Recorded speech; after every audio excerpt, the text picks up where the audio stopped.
The education system is broken, and the numbers prove it. Did you know that nearly 1 in 4 students in the US drop out of high school? That's over 1 million students every year.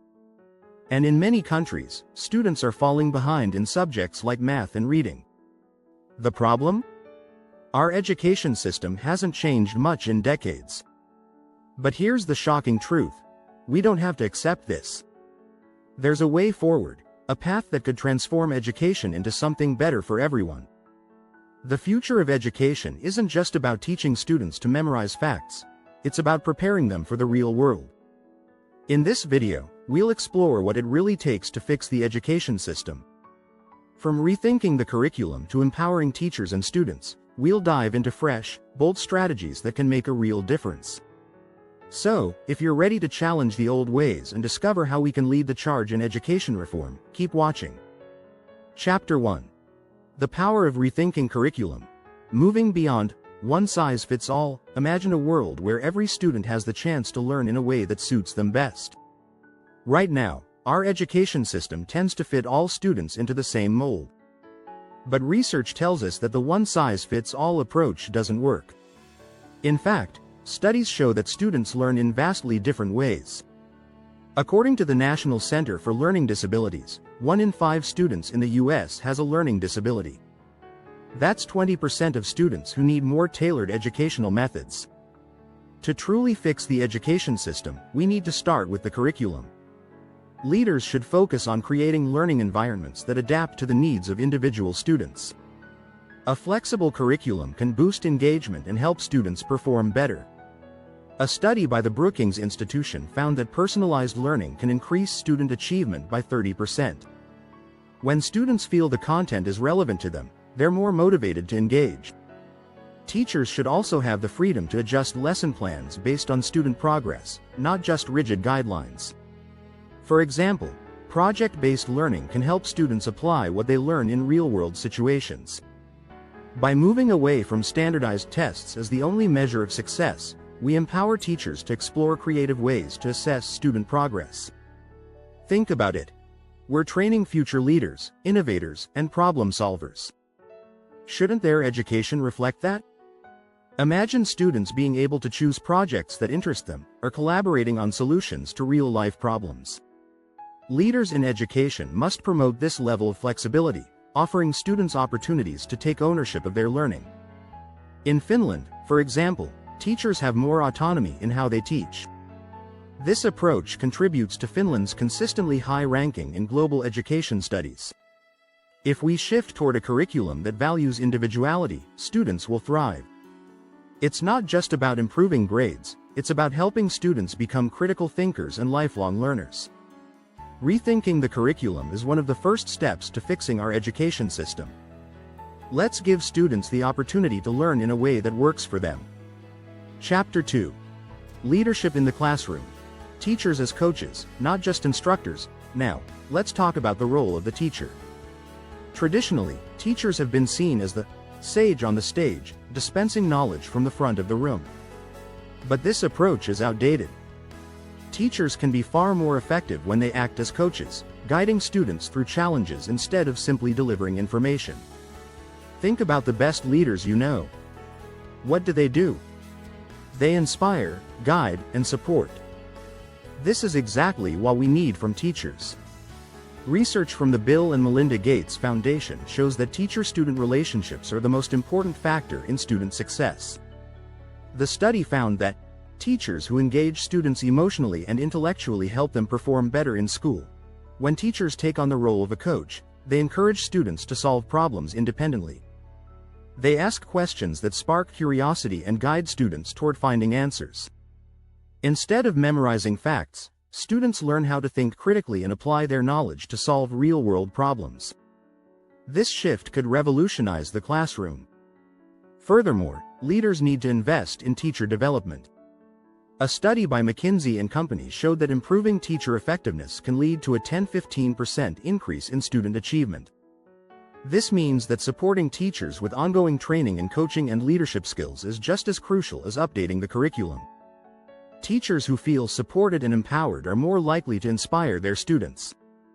One powerful tool for fostering a coaching mindset is peer collaboration. Teachers should be given time to work together, share strategies, and learn from each other. A collaborative environment creates a sense of community among educators, which ultimately benefits students. If we want to fix the education system, we need to equip teachers with the skills and autonomy to be true leaders in the classroom.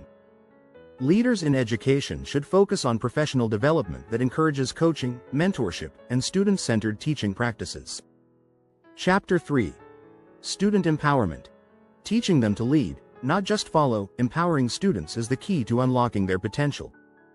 Too often, students are passive participants in their education. They follow the curriculum and complete assignments without truly engaging with the material. But what if students were taught to lead instead of follow? Research consistently shows that student empowerment leads to higher achievement. According to a study by the Center for Responsive Schools, students who feel that they have control over their learning are more likely to stay engaged, perform well academically, and develop leadership skills. When students are given a voice in their education, they take more ownership of their learning. Student leadership doesn't just mean giving them a title. It's about involving them in decision-making processes that affect their education. For instance, some schools have student councils that don't just plan events but also help shape school policies and curriculum choices. A school in California even allowed students to co-create their own grading system, which led to improved student satisfaction and performance. Leaders in education can foster a sense of responsibility by encouraging students to take on leadership roles in their classrooms.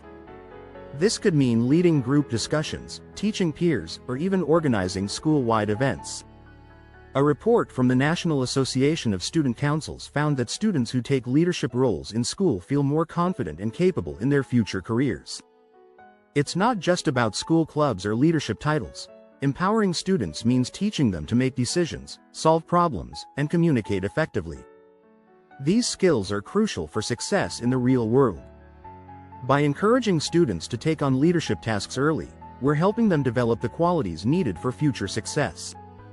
Moreover, student empowerment fosters a growth mindset. A study from Stanford University showed that when students believe they can improve through effort, they are more likely to push through challenges and persist in the face of setbacks. This mindset shift is essential for long-term success. If education leaders want to create a system that truly empowers students, they need to move away from the traditional top-down model and give students more responsibility. By teaching students to lead, we're preparing them for the challenges they'll face in the future. It's time for a new approach, one where students are not just learning, but also leading. Don't forget to subscribe and hit the bell to stay updated with more insights on transforming the education system. Chapter 4. Decoding the Digital Divide. Equal access to quality education. The digital divide is a huge issue in today's education system. In an age where technology is a critical tool for learning, many students still lack access to the necessary resources. According to Pew Research, around 15% of U.S. households with school-aged children don't have a high-speed internet connection. This is a problem that leaves many students at a disadvantage. To fix this, leaders in education need to prioritize equal access to technology.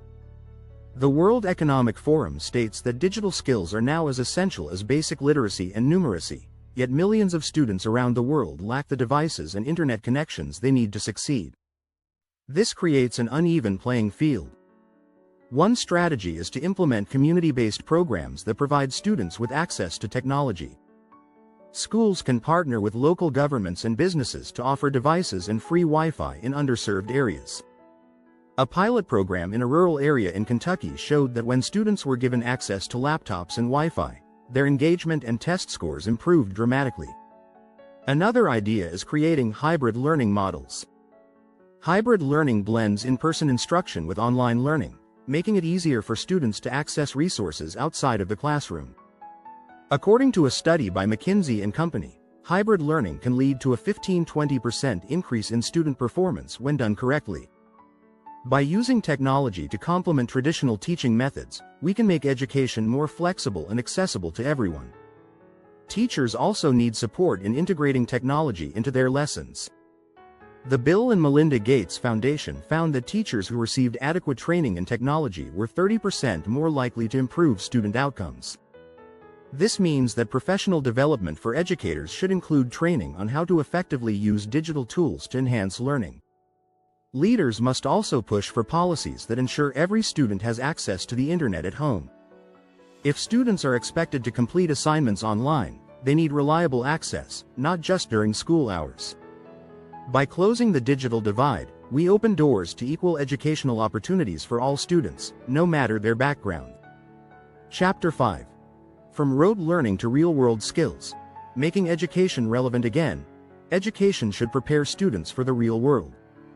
Yet, many schools still focus too much on rote memorization and standardized tests, which don't equip students with the skills they need to thrive in today's job market. A study by the Organization for Economic County Operation and Development, OECD, found that 40% of employers struggle to find workers with the skills necessary to succeed. To fix this, we need to shift the focus from memorization to teaching real-world skills. This means integrating subjects like financial literacy, critical thinking, and emotional intelligence into the curriculum. Studies show that students who learn these skills are better prepared to solve complex problems and succeed in the workplace. One way to do this is through project-based learning. A study by Edutopia found that students who engage in project-based learning have a 20% higher retention rate of the material and develop better collaboration skills. By giving students real-world problems to solve, we encourage them to think critically and apply their knowledge in practical situations. Teachers also need to be trained to teach these skills effectively. In Finland, teachers receive extensive training in pedagogy that focuses on problem-solving and creativity, which helps students develop a broader range of skills.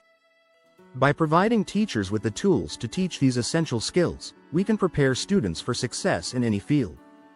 One area where real-world skills are crucial is in teaching students to work with technology. Today's students need to understand how to use tools like coding, data analysis, and digital communication to be competitive in the job market. According to a report by Code.org, by 2025, over 1.4 million computer science jobs will be available in the US alone, but only 400,000 students will be qualified to fill them. The goal is to move away from simply testing students on how well they remember information. Instead, we need to assess their ability to think critically, solve problems, and adapt to new situations. This can be done through performance-based assessments, where students demonstrate their skills in real-world scenarios. By shifting the focus to real-world skills, we can create a generation of students who are not only knowledgeable but also capable of using that knowledge to solve problems and make a difference in the world. Chapter 6. The Rise of Collaborative Leadership. Schools as communities, not hierarchies. For the education system to truly change, schools must operate differently. Right now, many schools follow a traditional hierarchical structure where decisions are made at the top and passed down to teachers and students.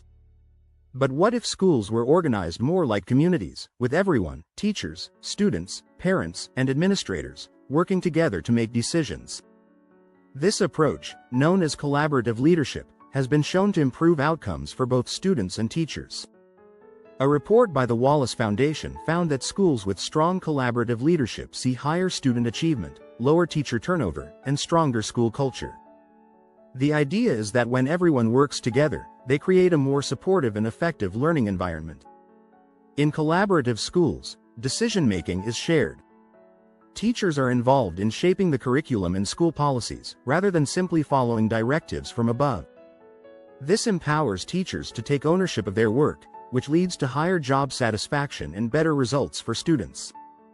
A study by the National Center for Teacher Leadership showed that when teachers have a say in school decisions, student outcomes improve by as much as 10%. Parents should also play a larger role in decision-making. Schools that engage parents in the learning process have better attendance rates, higher graduation rates, and stronger student performance. The Harvard Family Research Project found that when schools actively involve families, students feel more supported, and this leads to higher academic success. Collaborative leadership also means fostering a culture of respect and trust. In schools where trust is high, teachers are more likely to collaborate, share ideas, and support one another. This collaborative environment can have a huge impact on student achievement. A report from the American Institutes for Research found that schools with high levels of trust saw a 25% improvement in student performance. Leaders should encourage teamwork between teachers, administrators, and students. This means creating opportunities for staff to collaborate regularly, not just during occasional meetings. For example, schools can organize professional learning communities, PLCs, where teachers meet to discuss student progress, share strategies, and solve problems together. Creating a collaborative environment also means breaking down the traditional barriers between teachers and students. In a collaborative school, students are seen as partners in the learning process, not just passive recipients of information. When students feel respected and valued, they're more likely to engage and perform well. By shifting to a more collaborative leadership model, schools can build stronger communities that foster mutual respect, trust, and shared responsibility. This type of environment not only improves the quality of education but also prepares students to work together in the real world. Don't forget to subscribe and hit the bell to stay updated with more insights on transforming the education system.